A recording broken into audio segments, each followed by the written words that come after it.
Hello and welcome to the 90MinuteCynic podcast. I'm your host Chris Gallagher and I'm joined by Bryan McManus. Hello. I'm joined by Lou McCaffrey. Hello. Joined by Chris Sermanni. Hi, Gal. Joined by Ciaran Harran. Hello. And Christopher Boud. Hello. Odd. Terrific stuff. We've got a full kind of... all the Cynics are here. Well, not all of them, but, you know, what I mean is the podcast Cynics are mainly here. Good to have everyone on board. Everyone happy and up to anything interesting, exciting over the week? Chris? No. Shall we just move on? We never have any sort of personal sort of stuff, nothing. Well, something funny happened to me this week, and when my man Riquelme retired, he's possibly one of my favourite players of all time, so we thought we'd build a kind of question around the fact that, you know, the position he played, he was a number 10, he was, you know, very exciting. Favourite number 10. Again, this can be opened up if you want to tweet us when you're listening. What's his middle name? Roman. Was it Roman? Right. I thought you said Raman. Like Raman Bardwaj. I just like a Raman. So the question we're asking to open up this week's podcast is, who's your favourite number 10 playmaker? Just anyone who kind of excites you on the pitch. Chris Sermanni? Francesco Totti. Okay, you know, I don't even know why I asked that. Louis McCaffrey, anyone jump to mind for you? Well, I suppose, I don't know if someone else will mention it, probably will, but I'll go for Messi. I think Messi, for what he's done for Barcelona, the player that he's become, he's that kind of quintessential guy, magician who can make anything happen, playmaker. He can do things himself, create things for anyone else. So I'd say he's probably the best I've ever seen in my lifetime, anyway. Chris, do you want to mention any actual guys other than Totti? Because we know you'd say Totti. Anthony Stokes. Anthony Stokes. Is he number 10? Aye. Aye, well, I am then. So, you know, when I say number 10, I don't mean like the literal squad number 10. I just mean that sort of playmaker. You're being very facetious right now, so... I'm actually stalling for time, Cook. I've got the hiccups. Okay, we'll come back to you. Give him a Brahma. Wash it down. Love a Brahman. Bryan, I'll come to you. Playmaker, you know, number 10. I'm just trying to remember somebody that I haven't said in amongst the 1,000 times we've done this question. There's no need to be bitter about it, Bryan. I feel like going on a rant about it. You love a rant. For a creative player in recent times, I'll go for Nakamura, who was just immense. He wasn't number 10, but he played a role that was just fantastic. Anyone who didn't play for Celtic, or is that just a Celtic-based one? Nah, it's just the first one that came to my mind. Maradona's just your epitome of a number 10. Fair enough. Ciaran? For me, it'd be either Zidane or Bergkamp. Both of them who played in the number 10 roles and just were outstanding footballers, though. Yeah, but Bergkamp, I think, I've always said that I think technique, the way he hit a ball, but Bergkamp was one of the best I've ever seen. Absolutely phenomenal, terrific player. And Zidane is... Zidane, yeah, so many superlatives you could talk about Zidane. Christopher Boud, number 10. There's no question, it's Roberto Baggio. Because he's the greatest player of all time. He could just turn a defence inside out, he could run the length of the pitch whilst doing it. And then you've got Maradona as well. If I wasn't going to say Baggio, because I was obviously going to say Baggio. Terrific hair. Big shout out for his hair. Mixed up, rocked the mullet, looked good with the mullet. Why did he have a mullet?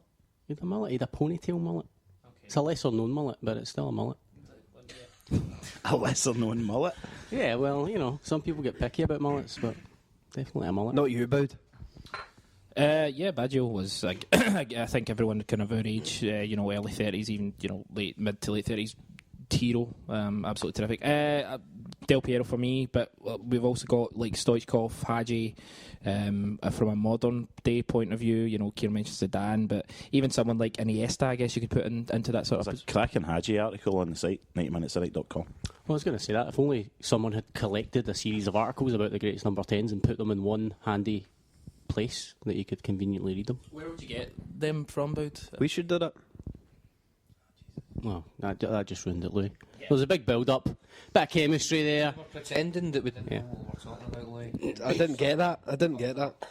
www.90MinuteCynic.com. Features, greatest number 10s.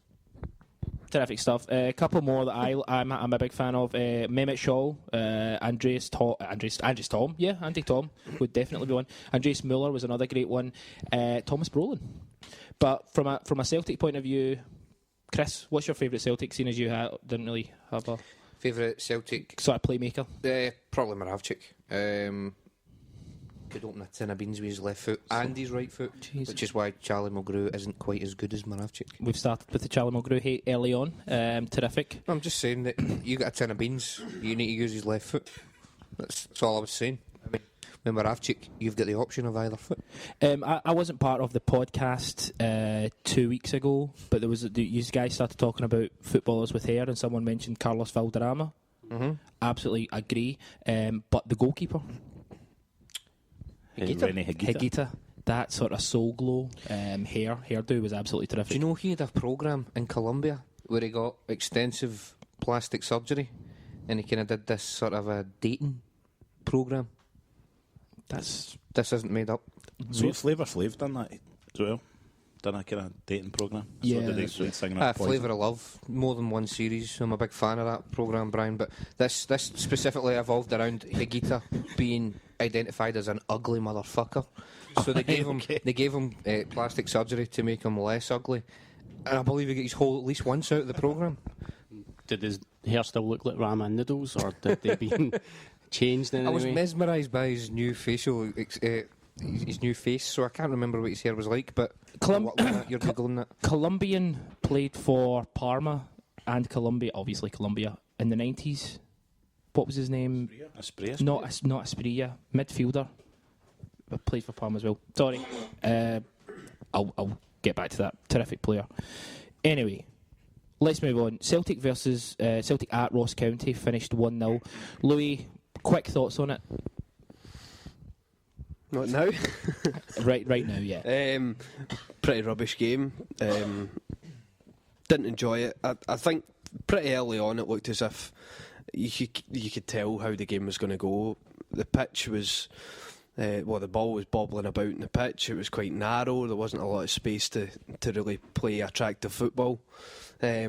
So you could kind of tell early on it was going to be one of those games. It certainly wasn't going to be like, say, the Kilmarnock game, or maybe even the Motherwell game. But I mean, I thought we done all right. Again, like I'd said after the Motherwell game, I didn't think anybody really shone through. No, everybody pretty much played within themselves, and I'd say that would probably be the same again at the weekend.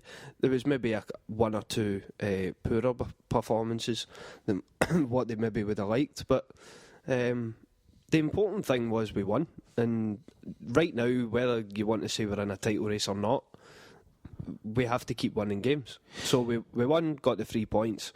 That's all that matters. 15 shots, 2 of them on target. Which is not, I'm sure Seth Dobson would be the one to tell you that's not a great conversion rate in terms of targets. To be fair, I don't think we need Seth to tell us that. Yeah, I was just being facetious. 23 fouls from Celtic. Was that? That's only 5 for Ross County or something? Only 5 for Ross County. Somebody tweeted about that. The Celtic had a huge amount of possession, but had 4 times as many fouls given against them. Yeah, we had strange. 63% possession. Ross County had 37. Bryan, why are Celtic kind of? If you look at how we're playing, we're not playing particularly badly, but we're not playing particularly well. Would you just write this off as transitional period and just happy with the points, or do you see more in it? I think they've dipped. Like if you look at Kilmarnock, where they played some fantastic football. Commons seemed to play an integral role in that game. Since then, Commons has started twice and he's been poor. He's got a deflected goal on Saturday, which will make him an absolute hero with the media again. Johansson was missing on Saturday, which I think had a massive effect on how the team played. Louis right, getting the victory is what counts, but I'm a bit disappointed the way they played on Saturday. It was really pedestrian. Chris, I'll come to you as well with that sort of the same sort of thing. Can you see anything that would maybe change how we're playing? Is it personnel or is it formation? Or because we've been we've been screaming for Griffiths to be given a go, and he's had a chance. Obviously, on Saturday he was playing a different position as opposed to the forward role. Is it the players are playing badly in the wrong positions, or is it just? No, I think it just what's been highlighted recently is how key Johansson is to how we play. I mean, even the game Bryan was touching on Commons' performance against Kilmarnock. Excuse me. I think the reason Commons was so effective in that game was Johansson did a lot of the work for them. That was one of the first times they'd played together, and I felt that Johansson really, enhanced Commons' ability to play against Motherwell as well. Johansson's running was really important in how well we played. He drops out of the game yesterday. We looked sluggish, we looked slow, we didn't look as inventive. I think he's really become probably, maybe with him, maybe Lustig, our two key players. When they're in their side, we play a lot better. Yeah. One of the things about Commons at the weekend was, again, as was touched on, he scored the goal, which is, a lot of commentators are going to point to that, but he kept losing the ball. He kept losing possession in really poor areas. He did that whole any time he gets any sort of space, looks straight at the goal as if, I'm going to have a dig here. Mm-hmm. To me, that's just selfish. Well, I said that last said week, that, yeah. and I get and people were kind of criticising me for it. And I don't mean just in this room, I just mean in tweets as well. But that's fine, I totally get that. But for me, that's what I mean. I think a lot of the time he does. So his first thought is, can I get a shot off here? And I think that is selfish and greedy at times. Rather than looking about and picking what the best option is, a lot of the time he doesn't. The first option for him is to shoot. If he can't shoot, then he'll think about passing. But touching on the Johansson thing, I actually thought that against Motherwell, I didn't think Johansson was as effective when Commons was there, because it was as if at times they were having to share and it wasn't quite working. Whereas, obviously, when Johansson wasn't there at the Ross County game, there was clearly something big missing. So I think it's got to be one or the other, and it's got to be Johansson. I would agree with that to an extent. I think I can see what Sermanni's saying with when Johansson's there in general. I think it helps everybody. He does a lot of work and he steadies the ship really, because he just makes composed passes and gets into space and opens up different avenues for the team when we might have been in trouble. But on the point of Commons, I think you're absolutely right. He is selfish. He is greedy. There's a balance there. Sometimes you need that, and it is something we talked about. Henderson can be quite direct when we're talking about Henderson, and that's great because we need that. And that's, I think, why a lot of Celtic fans will get behind Commons, because they see him look at goal and take the shot, and that's maybe something that we're missing as a team. So although, yeah, maybe he's a little bit too keen to do that and there's better things on, but he just wants to go for goal, when you know the team lacking that little bit of dig and won't sometimes take a shot, everybody will go, aye, fair enough, take your shot, because nobody else is. The worry that I have just now is, and I don't think we have throughout this season, is we can't string two good, outstanding performances together. We'll have a good game and we'll play really well, we'll probably destroy a team, then we'll go the next game or two and it'll just be boring, we'll not be able to break a team down, we'll not be able to create a lot of chances, and it's just boring to watch. But at the back of their minds, we've got to remember, throughout January we got 12 points, 9 goals scored, none conceded. So we're actually now doing the right part of not conceding. So that's stopping us from losing matches. We're getting scrappy goals. We're just not destroying teams with the quality and the depth of squad we have that we should be doing. Can I just make the point about looking better at the back? I thought Denier was fantastic in Saturday. I think he's the better of the two. I don't know. You are a lot less positive about Van Dijk than I am. I think the two of them are quite raw. They're both quite young, but I thought he looked tremendous. His performance was fantastic.